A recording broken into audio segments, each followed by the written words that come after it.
Vice captain है हमारे अक्षर पटेल, पर हमने उनको खिलाया नहीं है, हमने ड्रॉप कर दिया। क्यों? मैचअप था। सामने वाली टीम ने हमारे 6 लेफ्ट हैंडर्स के सामने केशव महाराज को खिलाया, उन्होंने 3 विकेट भी चटकाए।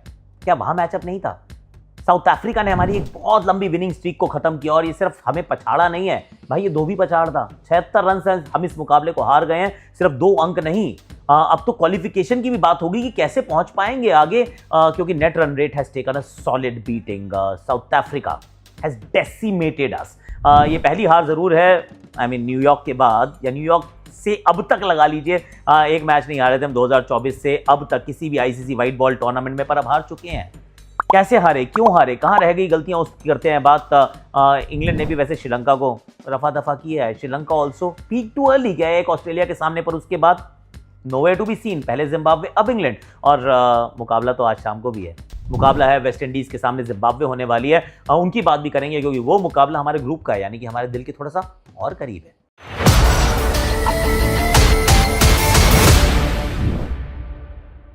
अल्ट्राटेक, देश का number 1 cement presence, hashtag Akashvani में आप सभी का हाथ जोड़ के गले लगा के कर लेता हूँ स्वागत, क्योंकि गले इसलिए लगा रहा हूँ, कई बार ना दुख के लिए भी गले एक दूसरे से लगाने चाहिए, क्योंकि I feel for you brother, क्योंकि मेरे दिल में भी वही बात हुई है। कई बार हम कमेंटेटर्स होते हैं, थोड़ा न्यूट्रल बनने की कोशिश करते हैं, पर जब भारत हारता है तो यार दर्द होता है यार, और वो कॉल करना पड़ता है, सबको बताना पड़ता है कि हम हार गए हैं, शोर मचा मचा के बताना पड़ता है कि हम हार गए हैं, क्योंकि सामने वाली टीम की तारीफ करना तो ज़रूरी है ना। तो तारीफ करेंगे यार, और आएगा एक्चुअली मौका एक जिस सेगमेंट के लिए आप हमेशा तैयार रहते हैं, तो सेलिब्रेट करने के लिए भी कुछ था तो ज़रूर। उस मौके को किसने भुनाया, कैसे हुआ, आई शैल टेल यू अबाउट दैट, पर लेट्स स्टार्ट। पहले थोड़ा सा रिफ्लेक्शन ज़रूरी है, समझना ज़रूरी है कि हम पीछे कहाँ रह गए। सबसे पहली बात जो मेरे जहन में आती है वो ये कि हम टीम क्या खिला रहे हैं यार। आई मीन अक्षर पटेल को आपने वाइस कप्तान नियुक्त किया है, करेक्ट है। अगर वो आपकी टीम के वाइस कैप्टन है तो टीम का हिस्सा क्यों नहीं है? मत बनाते ना उप कप्तान। आपने पिछला मैच उनको बाहर बिठाया, चलो कोई बात नहीं, वॉशी इतने समय से खेले नहीं है तो सामने नीदरलैंड से खिला लेते हैं, पर आपने साउथ अफ्रीका के सामने बाहर बिठा दिया। आपने कहा नहीं नहीं ये तो मैचअप है, नेगेटिव मैचअप हो रहा है। क्यों? क्योंकि सामने 3 लेफ्ट हैंडर्स हैं सर, 3 लेफ्ट हैंडर्स में से 2 तो टॉप 3 में बैटिंग करते हैं, एक क्विंटन डिकॉक है, दूसरा रायन रिकल्टन है। अब 2 ओवर में आउट हो गए थे दोनों। अक्षर पटेल का क्या काम है? मतलब हमारे पास 6 लेफ्ट हैंडर्स है, 6 लेफ्ट हैंडर्स हमारे 8 बैटर्स में से हैं। उन्होंने कहा हम तो केशव को खिलाएंगे। क्यों? क्योंकि हमारा मेन बॉलर है वो। हम उनसे गेंदबाजी कब कराएं, कैसे कराएं, कितनी कराएं, वील थिंक अबाउट इट, पर हम केशव को बाहर नहीं बिठाएंगे क्योंकि वो इंपॉर्टेंट है। आपके लिए आपका वाइस कप्तान इंपॉर्टेंट नहीं है? I mean how is that okay? और अगर से चलो अगर आपने ये काम कर भी लिया, मैं तो कह रहा हूं ब्लंडर है, पर अगर आपने कर भी लिया तो फिर आप वॉशी को खिलाते हो, और आपके अंदर इतनी हिम्मत नहीं होती है कि सामने डेविड मिलर एक इकलौता लेफ्टी बचा है कि कराओ ना ओवर, फिर यार उसके ओवर तो निकलवाओ। आपने उसके ओवर भी नहीं निकलवाए। बैटिंग में आपने उनको ओवर भेजा। I am not going to criticise him too much, पर इन नंबरों पे अक्षर आते थे, रन्स बनाते थे, ये वॉशी की फॉल्ट नहीं है। अक्षर को खेलना चाहिए, ये सोच की फॉल्ट है। And I think that is something that needs to be address, कि हमने ये बात सही नहीं की है to begin with. That's number 1। दूसरी बात जो मेरी जहन में आती है, and I will keep analysing, कि अगर हमें सूर्या से पूछा था टॉस पे, टॉस नहीं जीते कोई बात नहीं, पर उन्होंने पहले बैटिंग करनी थी यार, यानी कि चेज करने का तो मन भी नहीं बनाया था और उतना कॉन्फिडेंस भी नहीं था। एंड आई एम थिंकिंग यार, तो फिर हम लोग बायलैटरल में टॉस जीत के गेंदबाजी क्यों करते हैं? आई मीन हम कह रहे हैं हम यहाँ पे वहाँ पे, हमें तो बाद में बैटिंग करनी है, हम चेज करते हैं कभी 15 में कभी 10 में, लेकिन जहाँ साउथ अफ्रीका सामने आई तो हमारी माइंडसेट ये था कि हमें पहले बैटिंग मिल जाए भाई, दबाव में हम बैटिंग नहीं करेंगे, हम बोरिंग करेंगे दबाव में।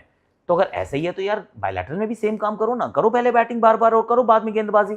आई don't think we were prepared for this what happened today in this game. नहीं, हम तैयार नहीं थे और हमें मुंह की खानी पड़ी है, इसमें कोई डाउट नहीं है। अभी भी आई एम नॉट डन येट, क्योंकि शुरुआत बहुत अच्छी करा दी थी हमारे तेज गेंदबाजों ने, अर्शदीप सिंह एंड जसप्रीत बुमराह। उसके बाद एक साझेदारी, फिर वापसी और फिर आखिरी ओवर महंगा। We have plenty to talk, पर क्या बॉलिंग की प्रॉब्लम है, क्या बैटिंग की प्रॉब्लम है, क्या अब किसी और को बदलाव करना पड़ेगा? We will talk about all of that. पर क्योंकि हम शुरू कर रहे हैं अपनी गेंदबाजी से, तो फिर यू से जीनियस, आई हियर बुमराह यार, जीनियस है बंदा। और मौका एक प्रेजेंटेड बाय अल्ट्राटेक, देश का नंबर 1 सीमेंट भी तो मेरा वही है, क्योंकि Jasprit Bumrah is different. I mean 4 over में कोई 12 डॉट गेंदे डाल दी, यानी कि 2 ओवर तो मेडन डाल दिए, 15 उन्होंने कुल रन दिए और 3 विकेट चटका दी। I mean how good is he? ये एक वो मुकाबला है जिसमें सामने वाली टीम ऑलमोस्ट 190 पे पहुंच गई है, तो 9 साढ़े 9 रन प्रति ओवर बने हैं। इस बंदे ने 3.75 रन पर ओवर दे के बंदा निकल गया यार। आई मीन और ऐसा नहीं है कि ये गेंदबाजी जो मिडिल ओवर्स में डाल के हल्के से चुपके से पच के निकल जाए। पहला ओवर डाला, मतलब पहला अर्शदीप ने और दूसरा ओवर इन्होंने डाला, उस ओवर के अंदर चटकाया पहले क्विंटन डीकॉक को, उसके बाद रायन रिकल्टन को। वो तो ये 2 ओवर पावर प्ले के मुश्किल वाले, उसके बाद एंड में आए ओवर नंबर 17, ओवर नंबर 19 उन्होंने डाला और उसके अंदर भी उन्होंने विकेट चटकाई and he was economical. Single दे रहे थे यार। I mean Bumrah is absolutely outstanding. इनको जब मौका मिलता है, एक मौका मिलता है, इस एक मौके पे ना अपनी पहचान बना देते हैं। ये जान है टीम का और सबको मनवा देते हैं कि आई एम डिफरेंट। और मौका अगर आपने मुझे दिया, I am not going to spill it. तो I mean leader, head and shoulders above the rest. ये बंदा बहुत कमाल का है। तो जसप्रीत बुमराह, आपको तो मेरा सलाम है। एक मौका जो आपको मिला है, जो मौका एक आपके लिए रहा है, आपने उस पर नंबर 1 तैयारी के साथ आए थे और आपने नंबर 1 काम करके दिया और अपनी आपने पहचान बनाई है और शायद कुछ समय के लिए भारत की लाज भी बचाई है। अब घर भी जैसे एक ही बार बन सकता है, तो उस घर को बनाने के लिए जो आपकी पहचान है, एक्चुअली बड़ा अच्छा अल्ट्राटेक का मैं कैंपेन भी देख रहा हूँ, जहाँ पे वो बेटे ने ना अल्ट्राटेक सीमेंट का इस्तेमाल किया। क्यों? क्योंकि देश का नंबर 1 सीमेंट इज अल्ट्राटेक, क्योंकि घर बनाने का मौका सिर्फ एक बार आता है यार। चलिए अब जरा इस मैच को थोड़ा सा और समझने का प्रयास करते हैं कि शुरुआत तो बहुत अच्छी की थी हमने यार। 2 ओवर में 3 विकेट हमने चटका दिए थे। पहले मार्करम आउट हो जाते हैं, यहाँ पे क्विंटन डीकॉक आउट हो जाते हैं, रायन रिकल्टन आउट हो जाता है। I mean that's brilliant right, 20 पे 3। अब फिर आती है साझेदारी and I will tell you something. 2 चीज़ें जो थोड़ी सी ग्लेयरिंग है। अब अगेन गिव मी 30-40 सेकेंड्स कि सुनने में, देखने में बड़ी अच्छी बात लगती है कि ना आपने बुमराह से शुरुआत कराई, अर्शदीप से शुरुआत कराई, आपने उनके 2-2 या 1 के 3 दूसरे के 2 ओवर निकलवा दिए, पर ऐसे में हार्दिक का एक भी ओवर नहीं निकलता है। और अगर हार्दिक का, मेरे विचार में, अच्छी टीम के सामने ऑन अ गुड पिच, अगर आपने उनके 2 ओवर पावर प्ले में नहीं निकाले, तो आपके उनके 4 ओवर जब खत्म होंगे तो 50 के इर्द गिर्द रन होंगे, 40 के आगे पीछे ही होने वाले हैं। इस बार तो नियरली 50 के करीब पहुंच गए थे, क्योंकि हार्दिक के 4 ओवर्स होने के लिए उनके पावर प्ले में ओवर्स डालना मैंडेटरी है मेरे विचार में। जब सामने अच्छी टीम हो और पिच अच्छी हो, तो वो अगर आपने उनसे ओवर्स छीन लिए, आपने सोचा चलो हम किसी और दिशा में चलते हैं, तो फिर हार्दिक पांड्या से ओवर नहीं करा पाओगे। और उसके बाद आप वाशिंगटन सुंदर को खिला रहे हो, पर आपके पास ओवर कराने का उनका वो कॉन्फिडेंस नहीं है। आप शिवम दुबे को बीच में लाते हो, विकेट जरूर लेते हैं वो डेवॉल्ट ब्रेविस का, पर रन कितने खाते हैं यार। I mean power play over जब खत्म हुए तो all that South Africa needed to do, वो बहुत अच्छा किया उन्होंने वरुण चक्रवर्ती की पिटाई कर दी। जब वरुण चक्रवर्ती की पिटाई कर दी तो आपके पास तो आपके हाथ पांव फूल चुके थे कि अब मैं क्या करूं। बुमराह को मैं वापस ला नहीं सकता, अर्शदीप को मैं वापस ला नहीं सकता। 1 के 3 खत्म हो चुके हैं, 1 के 2 खत्म हो चुके हैं। I need even the death. तो बीच के ओवर्स में ना ऐसा था जैसे फ्री पार्टी है भाई सबके लिए, आइए आप रन बनाइए।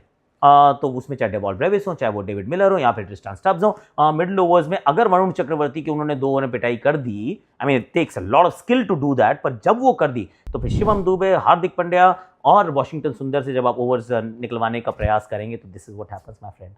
उसके बाद हार्दिक का आखिरी ओवर, वो 20 रन देके जाता है। आई थॉट साउथ अफ्रीका वो brilliant, they were brave and they were brilliant. Dewald Brevis, bouncer डालनी चाहिए थी, हमने इनसाइडर में बात भी की थी, एक छोटी बॉल डाली यार, उस पर आउट हो गया बंदा, we didn't bowl a single bouncer to him. David Miller इस मैदान पे बहुत अच्छा खेलते हैं, 58 का इनका औसत था। उन्होंने बहुत बढ़िया बैटिंग की, 2 फ्री हिट पे छक्के मारे, पर उसके साथ भी ना गेम को चलाया। और वही काम ट्रिस्टान स्टब्स ने किया कि जो रन चेज नहीं थी, बट जो सेटअप करना था, it was almost like clinical, almost surgical precision के साथ उन्होंने गेम को आगे बढ़ाया था। Top class. आखिरी ओवर में पेनल्टी भी लगती है, स्लो आप जा रहे हैं और फिर 20 रन पड़ जाते हैं, पर फिर बैटिंग आती है और बैटिंग के अंदर हम मार्करम को विकेट फेंक देते हैं हम पहले ओवर में, ईशान किशन आउट हो जाते हैं, खाता खुल जाता है अभिषेक शर्मा का, फिर वो आउट हो जाते हैं। तिलक वर्मा को हम ये डिसाइड कर रखा है कि हम तो 3 पे ही खिलाएंगे, और मैं ये पूछता हूँ कि सूर्य आप 3 पे क्यों नहीं आ जाते यार? जब एक बंदे के पास फॉर्म नहीं है, 3 लगातार लेफ्टी हो रहे हैं, तो आ जाओ ना। आप ही तो कहते हो प्रेस कॉन्फ्रेंस में कि ओपनर्स कंफर्म्ड है, बाकी सब फ्लेक्सिबल है, पर क्या फ्लेक्सिबल है? Is it flexible actually what we say? क्योंकि हम नहीं है फ्लेक्सिबल, आप 3 पे आते नहीं हैं, वो आउट हो जाते हैं। उसके बाद आपकी 3 विकेट फट करके गिर जाती हैं, एंड देन सूर्य खेल तो रहे हैं, पर सूर्य रन बॉल खेल रहे हैं यार। और वो आस्किंग रेट जो है, जो 9 साढ़े 9 की थी, वो 10, 11, 12, 12.5, 13 तक पहुंच जाती है, end game was almost done. अगर आप 10 ओवर के अंदर, और ये एक सच्चाई है, ये 12 ओवर का मार्क आप उठा के देखिए इस पूरे विश्व कप में, यूल फाइंड। और 12 ओवर क्यों कह रहा हूँ मैं? क्योंकि 12 ओवर में जो स्कोर होता है, अगर आपकी 2 विकेट या 3 विकेट गिरी हो ना, आप स्कोर को डबल कर सकते हैं। जरा भारत के आंकड़े देखिएगा, 12वें ओवर तक हम 4 या 5 विकेट गवा चुके होते हैं मेजॉरिटी ऑफ टाइम्स। तो अगर हम चाहे नमीबिया हो सामने, या नेदरलैंड्स सामने, या यूएसए हो सामने, या फिर साउथ अफ्रीका हो सामने, अगर हम 12 ओवर तक विकेट ही 4-5 गवा चुके हैं, 12 ओवर के बाद आपको चाहिए 13 रन प्रति ओवर, तो you can't win this game यार। ये सूर्य कुमार यादव को रन बनाने थे, क्योंकि जब तक हार्दिक आए थे asking rate was 12, nearly 12। I mean कहाँ बनने वाले हैं उतने रन यार। शिवम दुबे को छक्के छुक्के लगा के मैच को पास तो लाते हैं, पर ना, it's a big big loss. और अब हम कहाँ खड़े हैं, क्वालिफिकेशन कैसे हो पाएगा, इसकी बात मैं करने वाला हूँ एक्चुअली, उसकी भी I will talk about all of that and more. एक और वीडियो आएगा आज, उसमें आपकी वाणी ले रहा हूँ, मैं आपके सवाल ले रहा हूँ, क्योंकि जब भारत मैच हारता है तो फिर आपके सवाल आते हैं and we should try and address it. चलिए, अब ये जो एक और मुकाबला हुआ था पहले के लिए, उसकी बात करते हैं, जहाँ पर England played okay, Sri Lanka played bad यार। अब तो ऐसा लग रहा है वो ऑस्ट्रेलिया के सामने जो जीते थे वो फ्लूक था यार। आप वहाँ तो जीत गए, आप जिम्बाब्वे से हार गए, आप डिफेंड नहीं कर पाए, आप इंग्लैंड के सामने आते आप चेज नहीं कर पाते हैं, wickets for falling like 9 pins, टप टप टप टप करके विकेट्स गिर रही थी, एज इफ किसी को इंटरेस्ट ही नहीं है। उसमें एक बड़ा सवाल है एक्चुअली, जो मेन हेडलाइन स्टोरी है पता है क्या है, दसुन शनका आप खेल तो रहे हैं, पर क्या आप खेल रहे हैं, रन्स बना चुके हैं इस टूर्नामेंट में, so don't get me wrong, पर नंबर 7 पे क्या कोई प्योर बैटर खेलता है? आपकी टीम कोलैप्स कर रही है, आप वेला लगे को आगे भेज चुके हैं, पर आप बैटिंग करने नहीं आ रहे हैं, आप नंबर 7 पे आते हैं और आपने एक भी ओवर नहीं डाला, तो नंबर 7 पे प्योर बैटर कौन सी टीम में खेलता है भाई? आप कप्तान हैं, आपको आगे आना है सर। आपकी टीम विकेटें गंवा रही है, they are like throwing wickets. वो रत्नायक के आते हैं, फट करके पहली बॉल पे लप्पा मार के आउट हो जाते हैं, फिर वेला लगे लप्पा मार के आउट हो जाते हैं, 5 विकेट तो आप पावरप्ले में गंवा जाते हैं। आई मीन कैसे जीतोगे? कोई बड़ा टोटल नहीं था, पर I thought that was irresponsible batting. I also felt that कि दसुन शनका को बैटिंग पहले करने आना पड़ेगा, और आई ऑल्सो फील कि Sri Lanka, I mean it's a wonderful story, पर ये तो सडनली इंग्लैंड को इन्होंने दिखा दिया जैसे इंग्लैंड पता नहीं कोई लेजेंड टीम हो गई, जबकि they are struggling and how. ये 150 रन वाली पिच नहीं थी, पर वहाँ तक पहुँच जाते हैं ना, और आप बड़े मार्जिन से उसमें मैच हार जाते हैं। और इंग्लैंड की कहानी ये है कि जॉस बटलर के पास फॉर्म नहीं है, बिल्कुल अभिषेक शर्मा वाली कहानी हो रही है। फिल सॉल्ट रन्स बनाते हैं, पर इस बार तो बैथल भी आउट हो जाता है, बैंटन रन आउट हो जाते हैं, और हैरी ब्रूक की तो मुझे समझ में नहीं आती। हैरी ब्रूक को तो मैं समझने की कोशिश कर रहा हूँ, भैया मुझे समझाना आप प्लीज़, क्यों? क्योंकि हैरी ब्रूक करते क्या है, उनसे टीम पूछो तो कहते हैं हाँ पता नहीं, वही टीम है जो पिछले मैच में खेली थी, पर बहुत टाइम हो गया तो मैं आपको बता नहीं सकता टीम क्या है। अरे भाई तू कैप्टन है यार, कैप्टन से एक ही सवाल होता है कि टॉस जीत के बैटिंग करोगे या बॉलिंग करोगे, और अगर आप टॉस, ये तो भाई जीते ही नहीं थे, तो ऐसा करो आप ये बता दो कि आपकी टीम क्या है। I mean is that how you respond कि मुझे नहीं पता मेरी टीम क्या, वही टीम है, अब जाके चेक कर लेना। क्या है ये? और एक दिन उनसे पूछा कि पिच कैसी है, तो उन्होंने कहा मैं क्यूरेटर थोड़ी ना, मुझसे क्यों पूछ रहे हो? ओ भाई, अगर स्टेटिस्टिकली हमने देखना है तो थोड़ी ना कप्तान के आने की जरूरत है, भेज दो भाई फिर मोहनदास मेनन जी को जो हमारे स्टैटिस्टिशियन है। I mean that was arrogance and how, but जीत गई है इंग्लैंड। इंग्लैंड इस मुकाबले को जीत जाती है, और वो ग्रुप भी बड़ा इंटरेस्टिंग होने वाला है। In fact that will be a very interesting group to watch. और आज शाम को जो मुकाबला है वो जिम्बाब्वे और वेस्ट इंडीज़ का, जहाँ पे मुझे ऐसा लगता है जिम्बाब्वे का पलड़ा भारी है। बेनेट अभी तक इस मुकाबले में एक बार, इस टूर्नामेंट में एक बार भी आउट नहीं हुए हैं। They have played some spirited cricket, पर West Indies is a better team. In general I am saying West Indies is a better team, पर may the best team win. I mean वो शाम का मुकाबला, इस वीडियो को और लंबा नहीं करना चाह रहा मैं, क्योंकि आप कहते हो सर कई बार बहुत लंबा हो गया वीडियो। और I will tell you one more thing, मेरी इसके अंदर अल्ट्राटेक की एक छोटी सी 1.5-2 मिनट की इंटीग्रेशन है ब्रांड की। बाकी जितनी ऐड आती है मैं नहीं चलाता, यूट्यूब चलाता है सर, मैं नहीं करता हूँ कुछ भी इसके बारे में, तो प्लीज़ डोंट गाली मी। तो बाकी एक और वीडियो आने वाला है जिसके अंदर मैं बताऊँगा कि आप कैसे जीत सकते हैं इंडिया की जर्सी, तो उसके लिए थोड़ा वेट कीजिएगा। आपकी वाणी, आपके सवाल, मेरे जवाब। अक्षर पटेल की बात करूँगा, और बात करूँगा नहीं, अक्षर पटेल की नहीं, क्वालिफिकेशन की बात करूँगा इंग्लैंड के अंदर वो हिपोक्रेसी की भी, सब बात हम करेंगे उस वीडियो में। लेकिन अभी के लिए इतना ही है। Thank you so much for watching. और अगर आपको सफल होना है तो फिर तैयारी होनी चाहिए नंबर 1, और जो नंबर 1 तैयारी करके आता है वो खेल दिखाता है नंबर 1। और मौका 1, जैसे हमने बुमराह को देखा, वैसे ही मौका 1 मिलता है घर बनाने का। तो फिर अल्ट्राटेक देश का नंबर 1 सीमेंट आप इस्तेमाल कीजिए, क्योंकि वो जो मौका 1 आपको मिलने वाला है ना, डोंट लेट इट गो यार, be wise. And UltraTech cement is the place to go, is the cement to put. कर लो ना, देख लो।